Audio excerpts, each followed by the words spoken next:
ಸದ್ಯದ ಮಟ್ಟಿಗೆ ನಮ್ಮ ಪರಿಸ್ಥಿತಿ ಹೆಂಗಾಗ್ಬಿಟ್ಟಿದೆ ಅಂದ್ರೆ ಇದೆ ಕುತ್ಕೊಂಡಿದ್ದೀನಲ್ಲ ಈ ತರ ಆಗ್ಬಿಟ್ಟಿದೆ.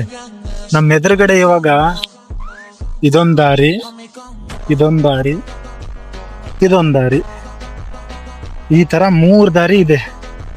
ನಾವು ಈ 3 ದಾರಿಯಲ್ಲಿ ಯಾವುದೇ ಒಂದ್ ದಾರಿ ಹಿಡ್ಕೊಂಡು ಹೋದ್ರು ನಮ್ ಗೋಲ್ನ ನಾವು ರೀಚ್ ಆಗ್ತೀವಿ ಅಂತ ನನಗೆ ಗೊತ್ತಿದೆ. ಆದ್ರೆ ನಾವೇನ್ ಮಾಡ್ತೀವಿ ಅಂದ್ರೆ ನಾವ್ ಇಲ್ಲಿರೋ ಕಂಫರ್ಟ್ ಝೋನ್ ಅಲ್ಲಿ ಈ ಕಂಫರ್ಟ್ ಝೋನ್ ನ ಬಿಟ್ಟು ಯಾರು ಹೊರಗೆ ಬರಕ್ ಟ್ರೈ ಮಾಡಲ್ಲ. ಏನಕ್ ಗೊತ್ತಾ, ನನಗೆ ಇಲ್ಲಿ ಇವಾಗ ಖುಷಿ ಸಿಗ್ತಾ ಇದೆ. ಈ ದಾರಿ ಈ ಝೋನ್ ಅಲ್ಲಿ ಇದೊಂದು ಝೋನ್ ತರ ಆಗ್ಬಿಟ್ಟಿದೆ ನಮ್ಗೆ. ಈ ಝೋನ್ ಬಿಟ್ಟು ನಾವ್ ಯಾರು ಕೂಡ ಹೊರಗ್ ಬರಕ್ ಟ್ರೈ ಮಾಡಲ್ಲ. ಇದ್ರಿಂದ ಹೊರಗ್ ಬಂದು ಯಾವಾಗ ನಮ್ ದಾರಿ ಹಿಡ್ಕೊಂಡು ಹೋಗ್ತೀವಲ್ಲ ಅವಾಗ ನಮ್ ಗೋಲ್ನ ನಾವು ರೀಚ್ ಆಗ್ತೀವಿ. ಆದ್ರೆ ನಾವ್ ಯಾರು ಕೂಡ ಬರಕ್ ಟ್ರೈ ಮಾಡಲ್ಲ. ಇನ್ನೊಂದೇನ್ ಗೊತ್ತಾ, ನಮ್ಮ ಅಕ್ಕಪಕ್ಕದವ್ರು ಯಾರಾದ್ರೂ ಹೋಗಕ್ ಟ್ರೈ ಮಾಡ್ತಾ ಇದಾರಂದ್ರೆ ಅವ್ರಿಗೆ ಹೋಗಕ್ ಬಿಟ್ಬಿಡ್ಬೇಕು. ಅವ್ರದ್ದು ಏನೋ ಅವ್ರ ಜೀವನ ಇಲ್ಲ, ಅವ್ರ ದಾರಿ ಹಿಡ್ಕೊಂಡು ಅವ್ರು ಹೋಗಕ್ ಟ್ರೈ ಮಾಡ್ತಿದಾರಂದ್ರೆ ಅವರಿಗೆ ಒಂದು ಸಪೋರ್ಟ್ ಮಾಡಿ.